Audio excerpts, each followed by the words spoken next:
रत्नागिरी शहर रत्नागिरी भारतरत्न डॉक्टर बाबासाहेब आंबेडकर यांच्या जयंतीनिमित्त रत्नागिरी पोलीस दलाने यंदा प्रथमच एक अनोखा उपक्रम केला।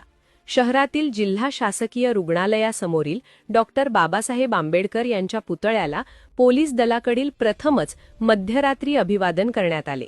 आज डॉक्टर आंबेडकर यांची जयंती, या निमित्ताने त्यांचे रत्नागिरीतील हजारो अनुयायी रत्नागिरी शहरातील जिल्हा शासकीय रुग्णालयासमोरील पुतळ्यासमोर जमत आहेत, अभिवादन करत आहेत। ज्या बाबासाहेबांनी जगायला शिकवले त्यांना पोलीस दलाने मध्यरात्रीत सलामी देत मानवंदना दिली। यावेळी पोलीस अधीक्षक नितीन बगाटे, अतिरिक्त पोलीस अधीक्षक बी महामुनी, उपविभागीय पोलीस अधिकारी निलेश माईनकर आणि शहर पोलीस निरीक्षक विवेक पाटील अन्य पोलीस अंमलदार उपस्थित होते। तसेच या ठिकाणी भीम अनुयायी देखील उपस्थित होते।